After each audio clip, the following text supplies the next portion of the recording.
कोटि नमन, चरणों में बंधन। आज आपने इतनी गर्मी में इकट्ठे होकर के ये दिखा दिया, इस बार संबल लोकसभा में कमल खिलेगा। आदरणीय नरेंद्र मोदी जी तीसरी बार देश के प्रधानमंत्री बनेंगे। आपका आशीर्वाद सभी को मैं धन्यवाद दूंगा और हमारे दोनों मुख्यमंत्रियों का चरणों में प्रणाम करते हुए अपनी वाणी को विराम दूंगा। धन्यवाद। बहुत बहुत धन्यवाद। मां कैला देवी धाम पर मैं आमंत्रित कर रहा हूं अपने पश्चिमी उत्तर प्रदेश के अध्यक्ष माननीय सत्येंद्र सिसोदिया जी को। वो आए और माननीय मुख्यमंत्री जी को आमंत्रित करें।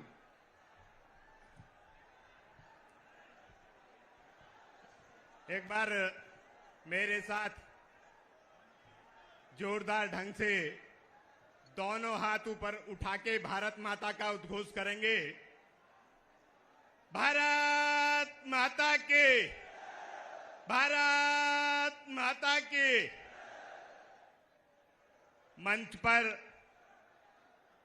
उपस्थित आज के कार्यक्रम को संबोधित करने आए इस उत्तर प्रदेश को उत्तम प्रदेश बनाने वाले करोड़ों कार्यकर्ताओं के प्रेरणा स्रोत, 25 करोड़ उत्तर प्रदेश वासियों के दिलों की धड़कन, माननीय मुख्यमंत्री योगी आदित्यनाथ जी मंच पर उपस्थित हैं। आप सबसे अनुरोध करता हूं, एक बार अपने स्थान पे खड़े होके माननीय मुख्यमंत्री जी का स्वागत और अभिनंदन करेंगे।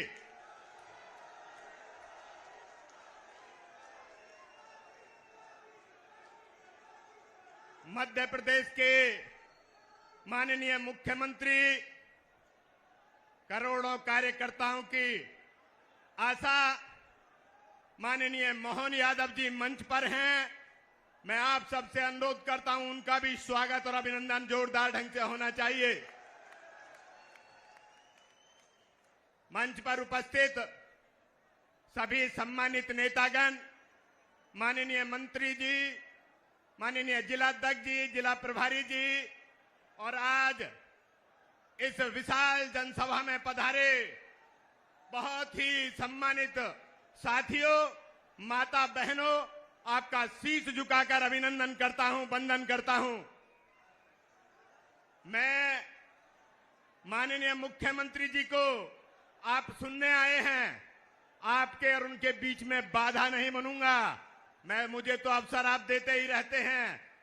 मध्य प्रदेश के माननीय मुख्यमंत्री आदरणीय मोहन यादव जी यहां उपस्थित हैं। मैं उनको विनम्रता पूर्वक आमंत्रित करता हूं, वो आए और आज की विशाल जनसभा को संबोधित करें। माननीय मुख्यमंत्री जी।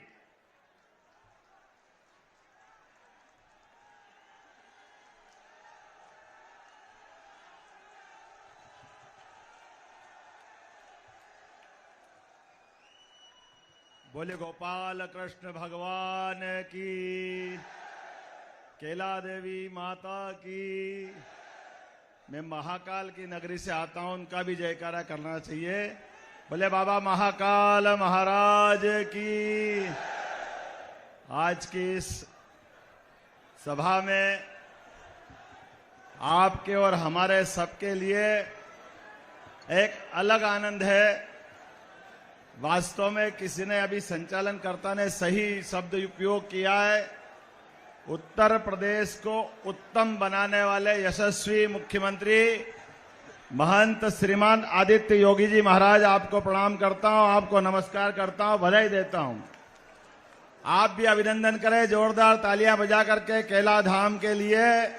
महाराज जी ने जो काम किया है, चुनाव की बेला में मंच पर विराजमान क्षेत्रीय अध्यक्ष सत्येंद्र सिसोदिया जी, श्रीमती गुलाब देवी, राज्य मंत्री स्वतंत्र प्रभार जसवंत सैनी जी, बलदेव सिंह जी ओलख, चौधरी हरेंद्र सिंह जी जिलाध्यक्ष, परमेश्वर लाल सैनी लोकसभा प्रत्याशी, हेमंत राजपूत जिला प्रभारी, राजेश सिंघल क्षेत्रीय उपाध्यक्ष, ठाकुर राकेश सिंह जी, पंकज गुप्ता जी, आकाश पाल जी, राजेश यादव जी, डॉक्टर अनामिका यादव जी, हरीश यादव जी, बिरलेश यादव जी और पूरा मंच, एक बार मंच के लिए अभिनंदन कर दे। पूरे भरे पूरे मंच के लिए जोरदार अभिनंदन करते हुए संभल की इस लोकसभा में हमारे प्रत्याशी परमेश्वर लाल सैनी जी के लिए माननीय महाराज जी और मैं आया हूं। और ये उनके लिए नहीं, आज के इस बदलते दौर में आप सबका उत्साह बता रहा है कि चुनाव का परिणाम क्या आने वाला है। बोले भारत माता की। उत्साह और उमंग से भरा हुआ क्षेत्र आपकी इस जनमेदिनी के आगे ऐसा लग रहा है कि समुद्र की लहरें चल रही है, लहरें, और आनंद में डूब गया हमारा पूरा क्षेत्र।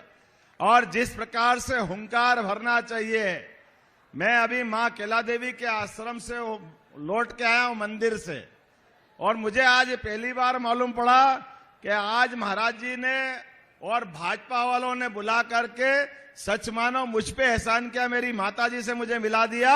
आप सबको प्रणाम करके वो आनंद आ गया। और जब मां केला देवी का आशीर्वाद मिला है और यहां जानकारी मिली है कि मंदिर तो पुराना था, बाकी व्यवस्था भी थी, लेकिन महाराज जी के माध्यम से ये जो क्षेत्र चैतन्य हुआ है, ये वाकई में अद्भुत क्षेत्र बना है।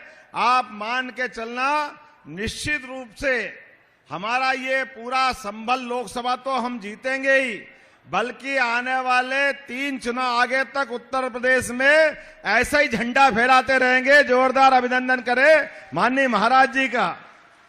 और आज के इस चुनाव की बेला में, चूंकि मैं लोकसभा चुनाव है, उस चुनाव के कारण से आता हूं, और मेरी भी जवाबदारी बनती है, जिस जगह से मैं आता हूं, उस भारतीय जनता पार्टी के कार्यकर्ता होने के नाते से हम सबका सौभाग्य है, लोकतंत्र के इस वर्तमान के समय में आज पूरे देश के अंदर विश्व की सबसे बड़ी पार्टी भारतीय जनता पार्टी, और खास करके मुझे इस बात को कहने में भी कोई गुरेज नहीं है, आप तो इतनी बड़ी संख्या में हैं, और आपकी इतनी बड़ी आबादी होने के बावजूद भी जिस प्रकार का माहौल बना है, हमारे लिए तो सौभाग्य की बात है कि आज इस पूरे वर्तमान के युग में हमारे अपने मध्य प्रदेश में, जहां से मैं आता हूं, मेरे पूर्वज तो आजमगढ़ से ही गए थे, इसलिए अपनी धरती पर आने का सुख भी महसूस करता हूं कि अपने लोगों से मिलकर आनंद करूं।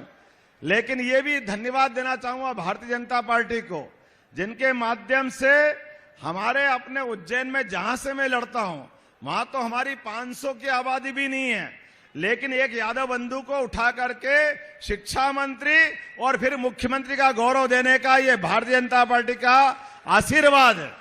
यह आपके माध्यम से मैं इस बात को कहना चाहूंगा कि आज वर्तमान के युग में भारतीय जनता पार्टी के पक्ष में कोई बात करने के लिए इस बात का ज्यादा वजन मिलता है कि हम जो कहते हैं, माननीय मोदी जी जो कहते हैं, माननीय योगी जी जो कहते हैं, वो करके दिखाते हैं।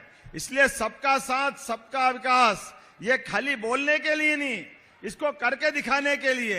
अभी चुनाव हुए थोड़े दिन पहले विधानसभा के, वो 3 राज्य हम जीते, तीनों में से एक छत्तीसगढ़, हमने आदिवासी मुख्यमंत्री बनाए श्रीमान विष्णुदेव साय जी, ओबीसी वर्ग से मुझे मौका मिला, और उसके बाद हमारे राजस्थान में श्रीमान भजनलाल जी को मुख्यमंत्री बनाया, जो ब्राह्मण वर्ग से आते हैं। लेकिन उल्टे कांग्रेस और समाजवादी ये बोलते तो सब रहते हैं, लेकिन कभी किसी को मौका मिला तो किसी के मुंह से ये आवाज नहीं निकलती है कि उनके घर के अलावा भी किसी को मौका मिल जाए। वो केवल घर में समेट कर रखना चाहते हैं।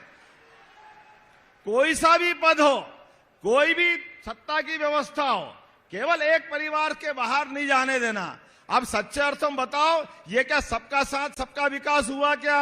ये केवल वोट के लिए सारी चीज का उपयोग करेंगे, लेकिन वोट के बाद केवल एक परिवार का भरोसा करेंगे।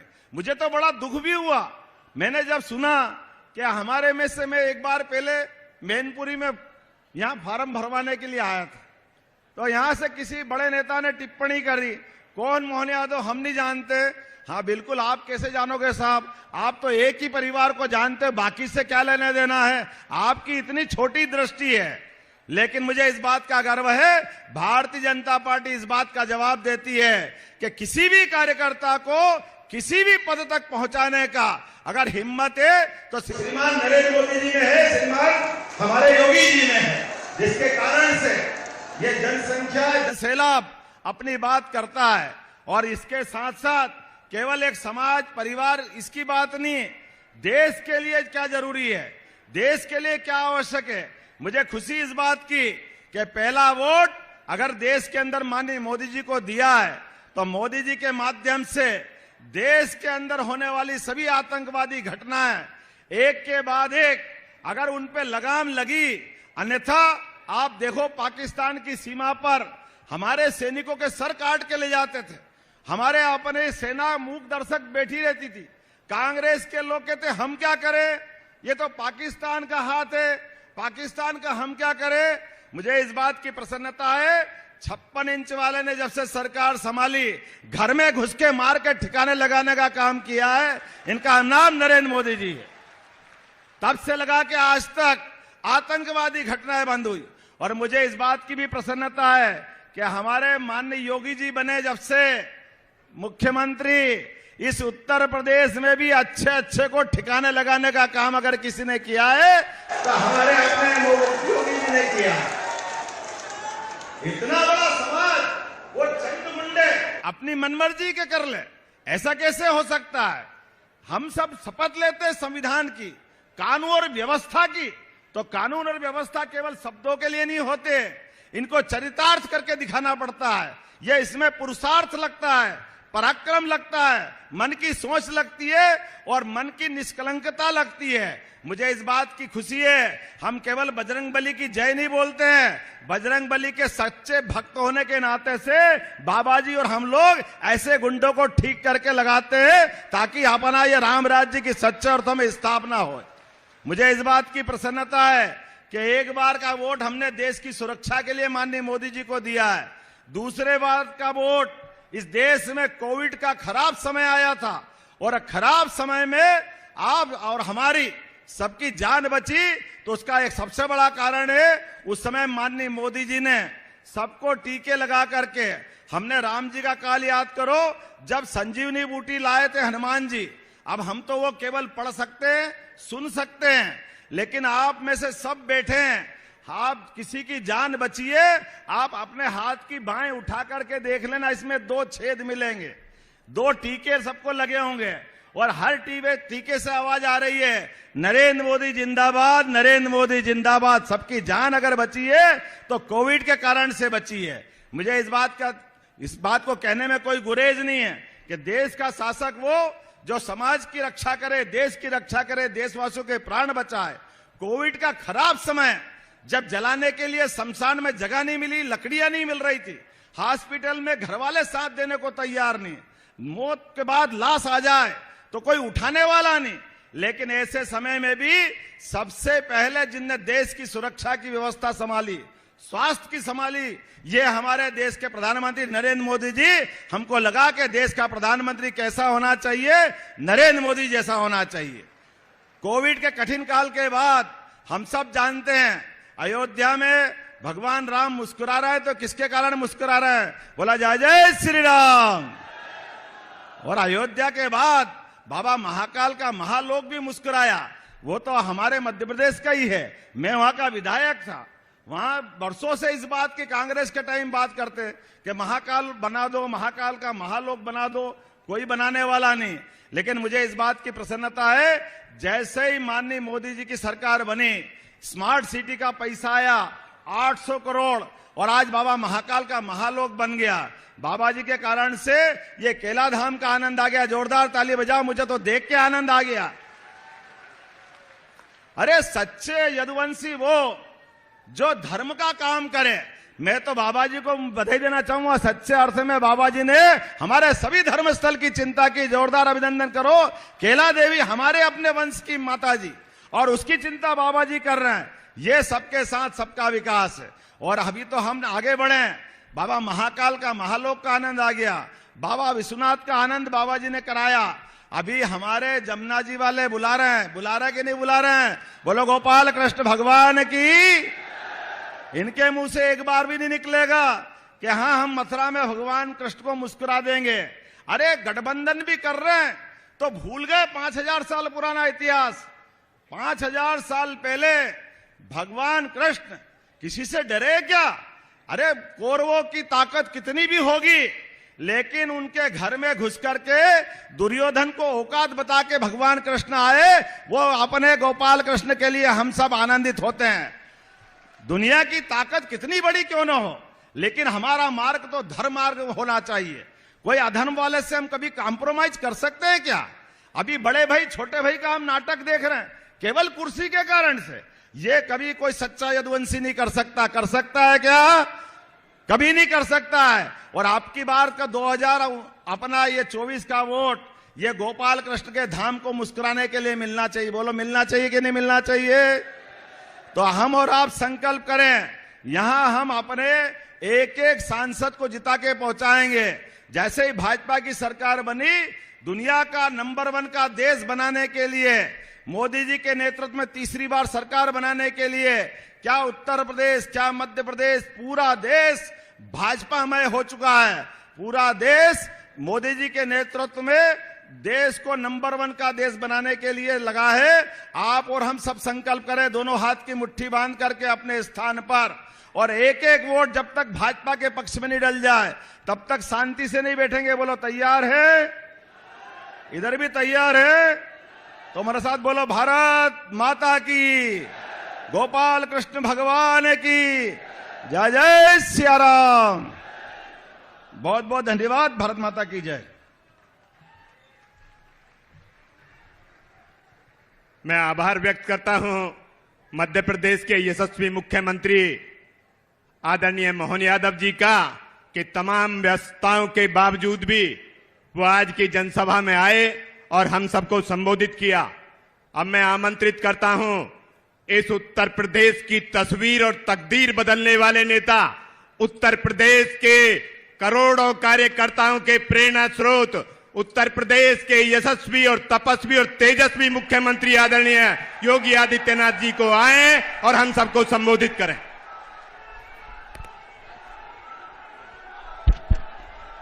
भारत माता की, भारत माता की, भारत माता की।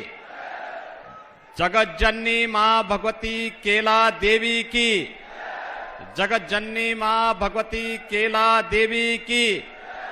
वंदे वंदे वंदे। मंच पर उपस्थित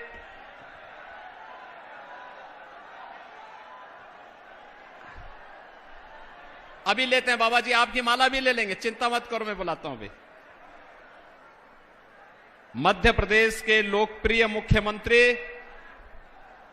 और जिनका उद्बोधन आपने अभी सुना है, ऐसे माननीय डॉक्टर मोहन यादव जी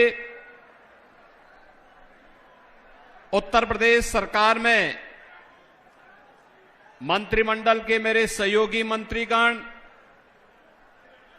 श्रीमती गुलाब देवी जी, श्री जसवंत सैनी जी, सरदार बलदेव सिंह ओलख जी, भारतीय जनता पार्टी के क्षेत्रीय अध्यक्ष श्री सत्येंद्र सिसोदिया जी, जिला अध्यक्ष चौधरी हरेंद्र सिंह जी, हमारे लोकप्रिय प्रत्याशी श्री परमेश्वर लाल सैनी जी, जिला प्रभारी श्री हेमंत राजपूत जी, क्षेत्रीय उपाध्यक्ष श्री राजेश सिंघल जी, लोकसभा के प्रभारी ठाकुर राकेश सिंह जी, पंकज गुप्ता जी, जिला अध्यक्ष मुरादाबाद श्री आकाश पाल जी, जिला प्रभारी मुरादाबाद राजेश यादव जी, जिला पंचायत अध्यक्ष डॉक्टर अनामिका यादव जी, ब्लॉक प्रमुख श्री हृदेश यादव जी, किसान मोर्चा के क्षेत्रीय उपाध्यक्ष श्री बिरलेश यादव जी, भारी संख्या में आज संभल में मां केला देवी के इस प्रांगण में आयोजित इस चुनावी सभा में उपस्थित सभी संभल के मेरे बहनों और भाइयों,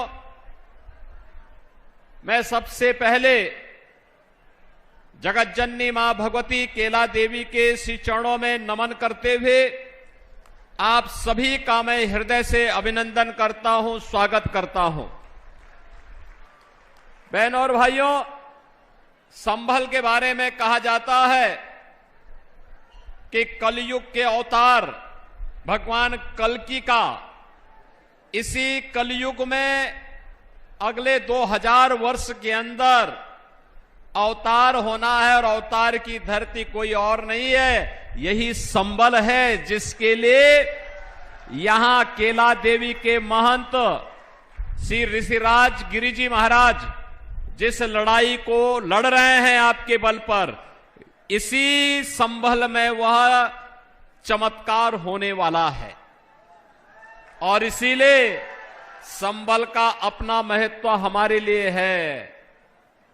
और इसीलिए आज हम सब आपसे अपील करने के लिए आए हैं, नए भारत में नया उत्तर प्रदेश और नए उत्तर प्रदेश में नया संभल की भी अपनी पहचान होनी चाहिए।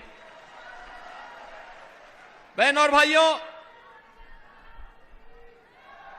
2 चरणों के चुनाव संपन्न हो चुके हैं और तीसरे चरण में आपको संभल में भी चुनाव करना है। अब तक का जो रुझान है वह रुझान पूरे देश के अंदर एक स्वर में पूरा देश बोल रहा है। क्या बोल रहा है? फिर एक बार थोड़ा जोर से बोलिए, संभल की आवाज में बोलिए, फिर एक बार मोदी सरकार का। बहनों और भाइयों, मोदी सरकार देश के अंदर जो ये आवाज है, ये आवाज वैसे ही नहीं है।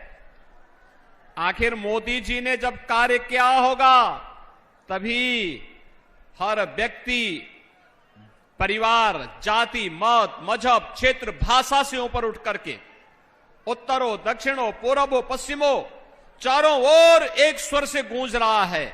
और वह गूंज रहा है कि फिर एक बार मोदी सरकार यानी मोदी जी को पूरा देश फिर से प्रधानमंत्री के रूप में देखना चाहता है। और इसलिए देखना चाहता है क्योंकि मोदी जी के चमत्कारिक नेतृत्व में इस देश ने, हम सब ने, इस भारतवासियों, हम भारतवासियों ने बदलते हुए भारत को देखा है, एक नए भारत को देखा है, एक समर्थ और सशक्त भारत को, उभरते हुए भारत को हमने देखा है। यही भारत था। 2014 के पहले का क्या था? 14 के पहले दुनिया के अंदर सम्मान खराब हो चुका था, देश की सीमाएं सुरक्षित नहीं थी, आतंकवाद और नक्सलवाद सिर चढ़ करके बोल रहा था, देश के अंदर विकास के कार्य ठप पड़ गए थे, भ्रष्टाचार चरम पर था, गरीब कल्याणकारी योजनाओं पर सेंध लग रही थी, गरीब को सुविधाएं नहीं मिल पा रही थी। और बहनों और भाइयों, 2014 के बाद का भारत, दुनिया के अंदर भारत का सम्मान बढ़ा है, सीमाएं सुरक्षित हुई हैं, आतंकवाद और नक्सलवाद नियंत्रित हुआ है। अब तो जोर से कहीं पटाखा भी फट जाए तो पाकिस्तान पहले सफाई देता है, कहता साहब मेरा हाथ नहीं है, क्योंकि पाकिस्तान को मालूम है कि अगर सफाई देने में देर हो गई तो लेने के देने पड़ जाएंगे। बहनों और भाइयों, ये नया भारत है, ये नया भारत इंतजार नहीं करता है। अगर कोई भारत की सुरक्षा में सेंध लगाता है तो सेंध लगाने वाले को रसातल में भेजने में भी देर नहीं करता है। बहनों भाइयों, इस नए भारत को भारत के विकास का एक नया स्वरूप देने के लिए आज हम लोगों ने जिस तरीके से इसे आगे बढ़ाने का कार्य किया है, उसको ध्यान में रखते हुए मोदी जी के नेतृत्व में फिर से एक सरकार बननी चाहिए, क्योंकि मोदी जी के नेतृत्व में आज आप देख रहे होंगे, अभी मैं आ रहा था मुरादाबाद से होते हुए, मैं देख रहा था गंगा एक्सप्रेसवे, यहां की अर्थव्यवस्था को कई गुना बढ़ाने में इसका महत्वपूर्ण भूमिका का निर्वहन होने वाला है। यहां की इकोनॉमी की बैकबोन वो बनने वाली है, आपकी कनेक्टिविटी को भी बेहतर करने वाली है। गंगा एक्सप्रेसवे से आप बैठे और अगले 5 घंटे में आप प्रयागराज पहुंचे, 4.5 घंटे में, 4 घंटे में आप लखनऊ पहुंच जाएंगे। दिल्ली की दूरी 1 से 1.5 घंटे में आपकी पूरी हो जाएगी। हाईवे बन रहे हैं, रेलवे की बेहतर कनेक्टिविटी हुई है, एयरपोर्ट बन रहे हैं, मेडिकल कॉलेज बन रहे हैं, 1 डिस्ट्रिक्ट 1 मेडिकल कॉलेज, हर घर नल की योजना, IIT, IIM, IIIT, NIT, world class university और गरीब कल्याणकारी योजनाओं की तो कोई सानी ही नहीं। आप सोचो 2014 के पहले कांग्रेस और समाजवादी पार्टी की सरकार के समय लोग भूखों मरते थे, आज 80 करोड़ लोग फ्री में राशन की सुविधा का लाभ प्राप्त कर रहे हैं। 2014 के पहले स्वास्थ्य सुविधा के अभाव में लोग मरते थे, आज 60 करोड़ लोगों को 60 करोड़ लोगों को 5 लाख रुपए की हर वर्ष प्रधानमंत्री आयुष्मान भारत की योजना का लाभ प्राप्त हो रहा है। और बहनों और भाइयों, उत्तर प्रदेश में तो हमने ये भी व्यवस्था की है कि अगर कोई बीमार हो जाता है, आयुष्मान का कार्ड नहीं है, तो बहनों और भाइयों हम लोग उस व्यक्ति का पत्र, जैसे पीड़ित का पत्र मिलता है या विधायक या सांसद हमें लिख के भेजता है, हम तत्काल प्रधानमंत्री मोदी जी ने जो गरीबों के जनधन अकाउंट खोले हैं ना, इसी जनधन अकाउंट में पैसा लखनऊ से सीधे उसके अकाउंट में भेजते हैं, कहते हैं निश्चिंत होकर के जाओ, उपचार कराओ, चिंता मत करना, सरकार आपके साथ खड़ी है। 12 करोड़ किसान आज किसान सम्मान निधि का लाभ प्राप्त कर रहा है। 12 करोड़ किसान, और कांग्रेस और सपा की सरकार के समय किसान आत्महत्या करता था। पहले नारी गरिमा की रक्षा नहीं हो पाती थी, इनके समय में बेटी और बहन दोनों की इज्जत सुरक्षित नहीं थी। और बहनों और भाइयों, आज नारी गरिमा के लिए 12 करोड़ परिवारों में शौचालय, 12 करोड़ घरों को बहनों और भाइयों जोड़ने के लिए उन्हें आज उज्ज्वला योजना के कनेक्शन दिए गए हैं। और यही नहीं, जिस गरीब के पास मकान नहीं, 4 करोड़ लोगों को मकान दिए गए हैं। और मोदी जी ने कहा अगले 5 वर्ष में 3 करोड़ नए लोगों को मकान देने का काम करेंगे। जिनके पास आवास नहीं, मोदी जी उनके साथ में है। हर घर नल की योजना भी आज हर घर तक शुद्ध पेयजल पहुंचाने का कार्य हो रहा है। यानी सुरक्षा भी है, सम्मान भी है, समृद्धि भी है, गरीब कल्याण भी है, और इस सब से बढ़कर के आपकी आस्था का सम्मान भी है। दूर मत जाइए, दूर मत जाइए। जब 2017 में मैं आया था, मां केला देवी धाम कई जनपदों के लोगों की आस्था का केंद्र है। यदुवंशी अपनी इष्ट देवी मानते हैं। इस पूरा क्षेत्र मां की कृपा से फल फूल तक करके आगे बढ़ रहा है। मां की यहां की रक्षक देवी है। और बहनों और भाइयों, कितना खराब स्थिति में था। मोहन जी ने मुझे उस समय बताया कि यहां लोग कब्जा करना चाहते हैं, पानी नहीं है, अव्यवस्था की स्थिति थी। और आपने देखा होगा, जैसे काशी विश्वनाथ धाम बना, जैसे अयोध्या में भगवान राम का भव्य मंदिर बना, ऐसे ही संभल में मां केला देवी के मंदिर और यहां के धाम के विकास के कार्य योजना को लेकर के सरकार कार्य कर रही है। यह भी तो यहां का एक धाम है। मां की कृपा तो हम सब पर बराबर बनती है। मां थोड़े चेहरा देख करके किसी को वरदान देती है, सबको बराबर आशीर्वाद मिलता है। और बहनों और भाइयों, आज सचमुच मैं और डॉक्टर मोहन यादव जी दोनों लोग जब मां केला देवी के मंदिर में दर्शन करने के लिए गए, वे स्वयं अभिभूत थे। वे तो महाकाल की नगरी से स्वयं आते हैं और कह रहे थे, इतनी ग्रामीण क्षेत्र में इतना भव्य स्थान, इतना दिव्य स्थान, इतना साफ सफाई, इतनी अच्छी व्यवस्था, ये जब सब लोग मिलकर के काम करते हैं, अच्छे लोग जब आगे आते हैं तो परिणाम भी अच्छा ही आता है और अच्छा ही आता है।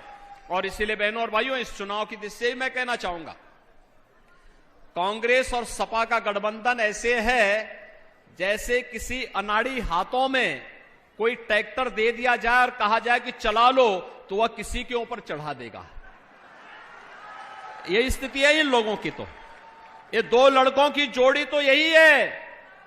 ये लोग माफिया और अपराधियों को गले का हार बनाते थे, उनका महिमा मंडन करते थे, संतों को प्रताड़ित करते थे और शरीफ लोगों को व्यापारी और बेटी की सुरक्षा में सेंध लगाते थे।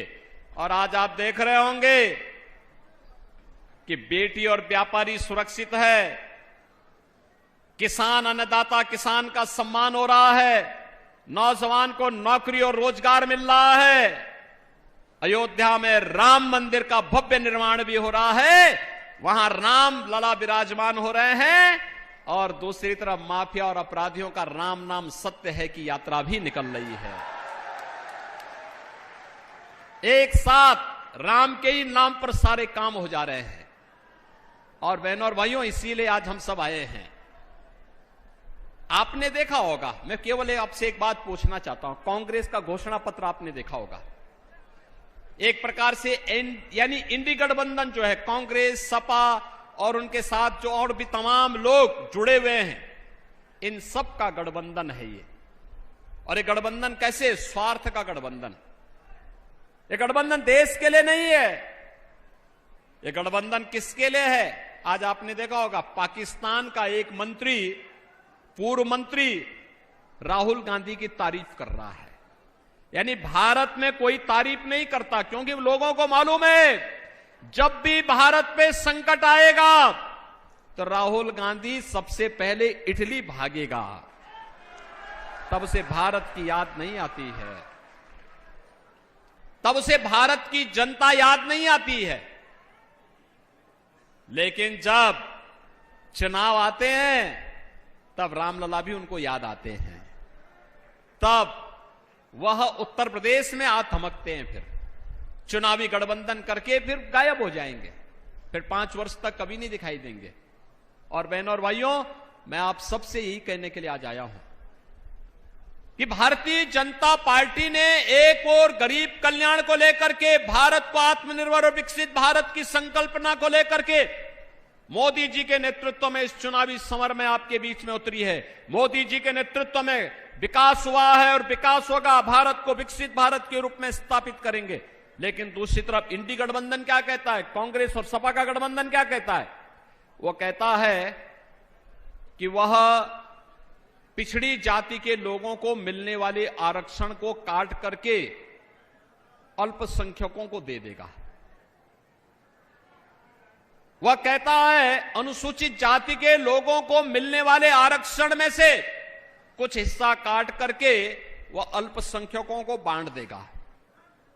बाबा साहब भीमराव अंबेडकर ने कहा था कि धर्म के आधार पर आरक्षण नहीं हो सकता, धर्म के आधार पर आरक्षण भारत के विभाजन का आधार बना था, और ये स्वतंत्र भारत धर्म के आधार पर आरक्षण स्वीकार नहीं कर सकता।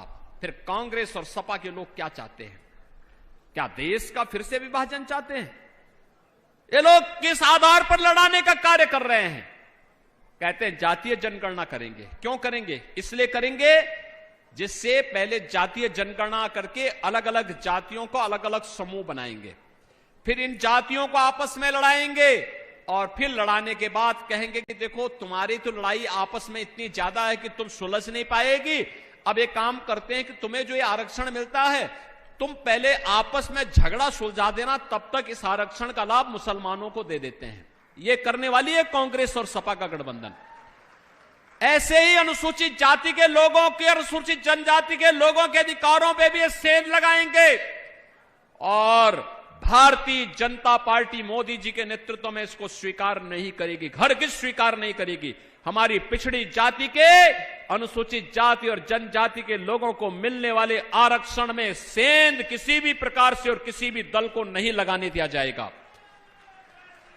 और इसलिए बहनों और भाइयों, हम लोग आए हैं आपसे कहने के लिए, ये चुनाव नए भारत को आत्मनिर्भर और विकसित भारत के रूप में स्थापित करने का है। ये चुनाव तो अब यहां पर श्री हरि विष्णु के अवतार महाराज कल्कि के धाम को एक नया स्वरूप देने का वो चुनाव है। चुनाव उधर ही जा रहा है। आपने देखा होगा ना, लोग कहते थे पहले अयोध्या के बारे में भी लोग यही कहते थे, क्या ये हो पाएगा, बोलते थे ना। जब हम लोग विश्व हिंदू परिषद भाजपा के लोग नारा लगाते थे, बजरंग दल के कार्यकर्ता नारा लगाते थे कि रामलला हम आएंगे, मंदिर वही बनाएंगे, कांग्रेस और सपा के लोग हंसते थे, कहते थे अरे क्या बोल रहे हैं लोग, बोलते थे ना। ये लोग तब भी हंसते थे और तब भी कहते थे, उपहास करते थे हम लोगों का, कहते थे देखो ये कभी हो ही नहीं सकता। और इन लोगों ने उस समय क्या कहा था, सपा ने कहा था ये कभी हो ही नहीं सकता। और इन लोगों ने उस समय क्या कहा था, सपा ने कहा था, समाजवादी पार्टी ने कहा था कि अयोध्या में परिंदा भी पर नहीं मार सकता। कांग्रेस के लोग कहते थे राम हुए ही नहीं। और जब न्यायालय फैसला देने लग गया तब इन्होंने क्या कहा था, इन्होंने कहा था अगर फैसला कोर्ट ने कर दिया तो खून की नदियां बहेंगे। अरे हमने कहा ये नया यूपी है भाई, यहां खून की नदियां नहीं, मच्छर भी नहीं मरने वाला है, काहे आप चिंता मत करो, कुछ नहीं होगा। आपने 7 वर्ष में कोई कर्फ्यू देखा यूपी में, कोई दंगा देखा है क्या? अब दंगा नहीं होता यहां, कर्फ्यू का स्थान तो कावड़ यात्रा ने ले लिया है। और इसलिए भाइयों बहनों, मैं आपसे कहने के लिए आया हूं, भारतीय जनता पार्टी ने धारा 370 कश्मीर से हटाई, भारतीय जनता पार्टी ने काशी विश्वनाथ धाम भी दिया, भारतीय जनता पार्टी ने अयोध्या को त्रेता युग के भगवान राम के कालखंड का अयोध्या फिर से बना करके आपकी आस्था को सम्मान दिया है। और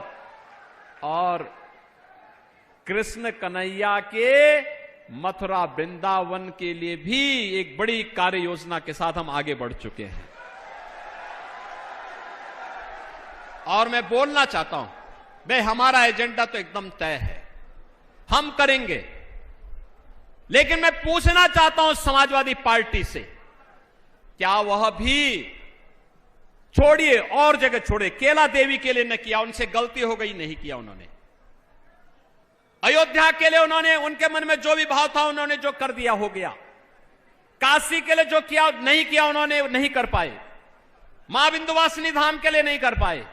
लेकिन क्या मथुरा वृंदावन के इस कार्यक्रम में जिसको लेकर के हम लोग आगे बढ़ रहे हैं, क्या समाजवादी पार्टी क्या इस कार्य में, इस पुण्य कार्य में सहयोग कर पाएगी? आप पूछना उनसे। और बहनों और भाइयों, जब ये ना आपको सुरक्षा दे सकते हैं, ना देश को सम्मान दिला सकते हैं, न गरीब कल्याण कर सकते हैं, न विकास ही करा सकते हैं, न आपकी आस्था का सम्मान ही कर सकते हैं, तो फिर इनको चुन करके क्या करेंगे आप? काहे इन बोझे को ढोने की आवश्यकता है? और फिर संभल में तो मैं आपसे कहना चाहूंगा, जिनको भारत माता की जय जयकार करने में संकोच होती हो, उनको भारत की संसद में जाने का अधिकार भी नहीं होना चाहिए। जिनको भारत का राष्ट्रगान और राष्ट्रगीत पसंद नहीं,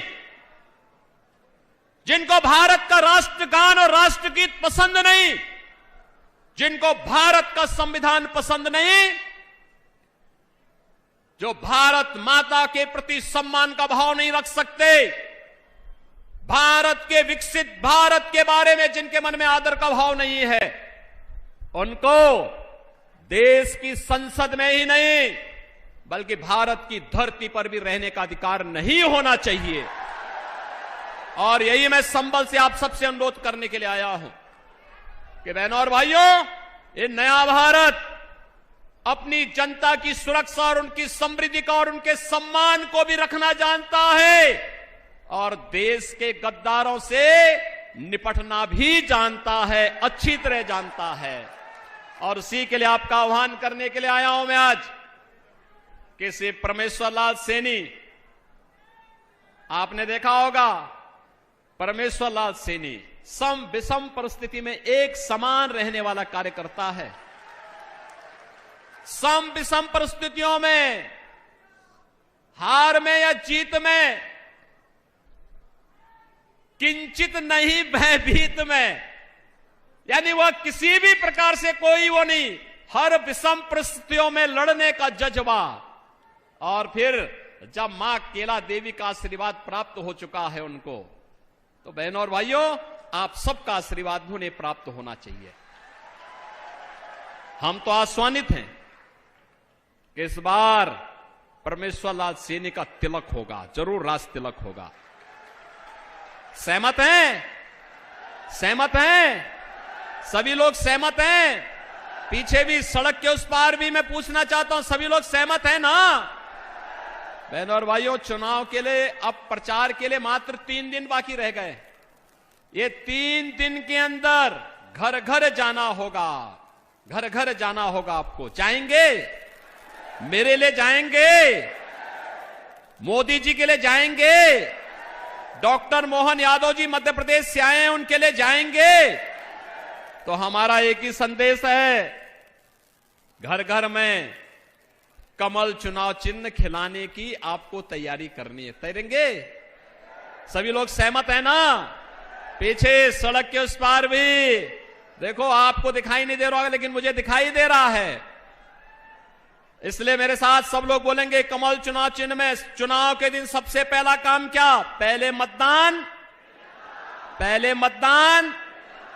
और ये बात देखना, पहले ही 3 घंटे में 50% वोटिंग होनी है। तैयार हैं? सभी लोग सहमत हैं? तो फिर मेरे साथ बोलेंगे, भारत माता की, भारत माता की, भारत माता की जय श्री राम, जय जय श्री राम।